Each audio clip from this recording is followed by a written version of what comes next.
Hello friends, welcome to my YouTube channel Margdarshan by Diksha. तो आज की इस क्लास में आप सभी का स्वागत है। उम्मीद करती हूँ आप सभी स्वस्थ होंगे और अच्छे होंगे। तो आज की इस क्लास में मैंने हिंदी वर्णमाला से संबंधित कुछ प्रश्नों को लिया गया है, जो कि आपके सामने कुछ इस प्रकार है।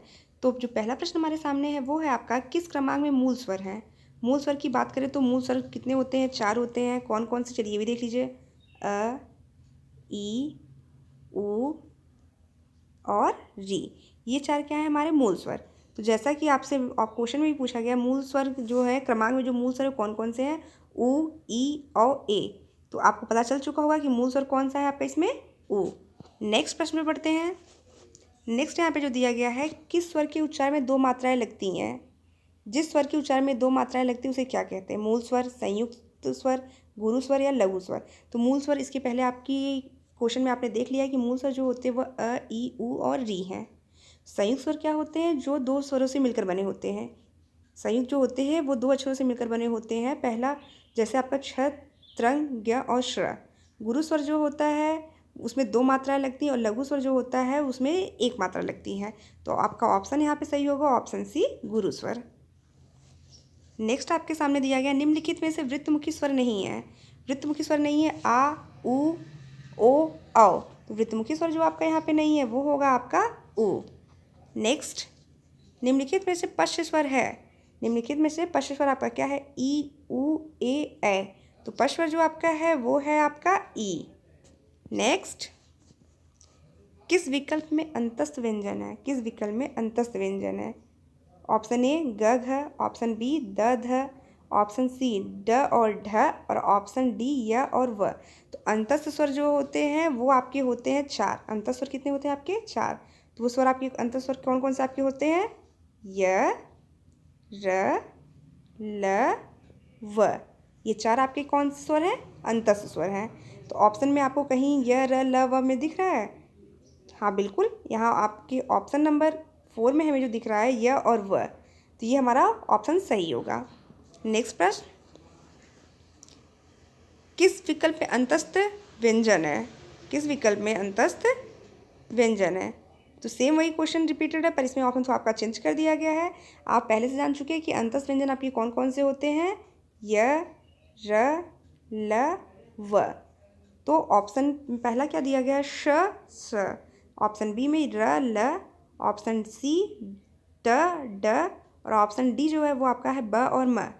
तो इन चारों में से जो ऑप्शन है वो हमारा ऑप्शन जाता है ऑप्शन बी। जो ऑप्शन हमारे साथ जाता है वो है ऑप्शन बी, र और ल। आते हैं हम अपने नेक्स्ट क्वेश्चन पे। नेक्स्ट क्वेश्चन, निम्नलिखित में से फ किस प्रकार का व्यंजन है? तो आपको उच्चारण के यहाँ पे आपको उच्चारण की दृष्टि से बताना है कि फ जो होता है वह किस मतलब किस उच्चारण स्थान में आता है। तो जैसा कि मैं आपको पहले बता देती हूँ कि क वर्ग जो होता है वो आपके कंठस्थ आता है। इसका सूत्र होता है आपका अकुह विसर्जनीयानाम कंठ। अकुह विसर्जनीयानाम कंठ। इसमें के अंतर्गत जो है अ, क और ह और सभी विसर्ग आते हैं। दूसरा होता है आपका जो है अकुह विसर्जनीयानाम कंठ, ईचु यशानाम तालु। ईचु यशानाम तालु। ई वर्ग, ई, च वर्ग और रसाणाम तालु, ये तालु से होता है। तो यहाँ पे आपका जो पूछा है अकु विसर्जनम कंठ है, ये कंठ से होता है क वर्ग। रीटू रीटू रसाणाम मूर्धा, ट वर्ग जो होता है ये आपका मूर्धा होता है। और प वर्ग उपपध्वनिया नाम ओष्ठो, उपपध्वनिया नाम ओष्ठो, ये जो होता है उ प, यानी उ बड़ा उ, प फ ब भ, ये उसका उच्चारण स्थान क्या होता है आपका? ओष्ठ होता है। तो यहाँ जो हमारा ऑप्शन सही होता है वो ऑप्शन सही होता है ऑप्शन डी। नेक्स्ट, निम्नलिखित में से कंठ स्वर है। कंठ स्वर, जैसे कि अभी मैंने ही आपको बताया था कि उच्चारण के स्थान पे आपको बताना है कि किसका उच्चारण स्थान कंठ से होता है। तो एक सूत्र आपके सामने यहाँ पे मैं लिखती हूँ, अ कुह विसर्जनिया, अकुह विसर्जनिया। एक मिनट फिर से यहाँ लिखती हूँ, अकुह विसर्जनिया, अकुह विसर्जनिया। ये आपके सामने जो सूत्र दिया गया है ये सूत्र आपका कंठ के उच्चारण स्थान से।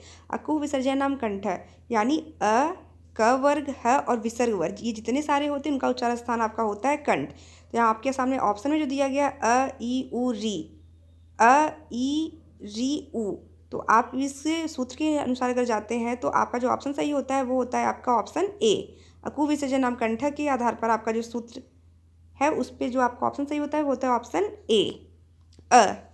नेक्स्ट प्रश्न, निम्नलिखित में से तालव्य व्यंजन नहीं है। ध्यान दीजिएगा, यहाँ पे आपसे पूछा गया है कि तालव्य व्यंजन नहीं है, तो इसका भी सूत्र चलिए आपको मैं बता देती हूँ।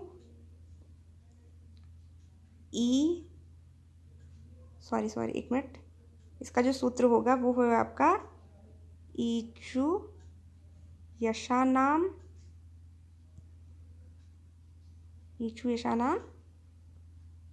तालु।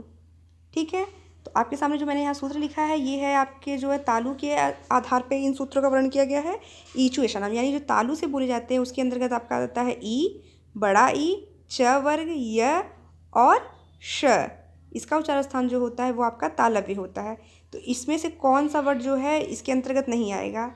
स सूत्र में है आपके पास, यह भी आपके सूत्र में है, और च वर्ग के अंतर्गत इयम अंगणानाम नासिका, इया का उच्चारण नासिका होता है, किंतु इस सूत्र के आधार पर जो च वर्ग के अंतर्गत आपका इया आएगा। तो जो इस ऑप्शन में दिया गया वो ऑप्शन आपका ऑप्शन डी है, त वह इस सूत्र के अंतर्गत नहीं आएगा। अर्थात तालव्य व्यंजन अगर नहीं है तो वह कौन सा नहीं है? Option D. नेक्स्ट और लास्ट प्रश्न आपके सामने है, निम्नलिखित में से अघोष व्यंजन क्या है? निम्नलिखित में से अघोष व्यंजन है वह ड ढ, वह ड अड़ श श य र। तो अघोष व्यंजन जो होता है वह किसी भी वर्ग के पहले और दूसरे, किसी भी वर्ग का पहला और दूसरा अक्षर जो होता है वही आपका अघोष व्यंजन होता है, और प्लस अंतस्थ। तो अघोष व्यंजन के अंतर्गत कौन कौन से व्यंजन आते हैं? किसी भी वर्ग का पहला, दूसरा और अंतस्थ। अंतस्थ का मतलब होता है य र ल व, और अघोष का पहला दूसरा का मतलब होता है क ख च छ ट ठ त थ। तो पहला दूसरा, तो अघोष व्यंजन है आपका कौन सा? अघोष व्यंजन आपका कौन सा होता है? श ख तो होगा नहीं, ड भी नहीं होगा क्योंकि जो ये ड जो तक पहला दूसरा वर्ड है नहीं। तो यहाँ पे जो आपने भी यहाँ देखा य र ल, आपने जो यहाँ पे भी देखा य र ल व, तो इसमें से कोई एक ऑप्शन में आपको दिख रहा है? ये देखिए आप ऑप्शन यहाँ पे डी जो ऑप्शन दिख रहा है उसमें आपका यहाँ पे दिया हुआ है य और र। तो इस प्रकार आज की क्लास यहीं पे समाप्त होती है। वीडियो अगर पसंद आए तो लाइक और सब्सक्राइब जरूर करें। तब तक के लिए धन्यवाद।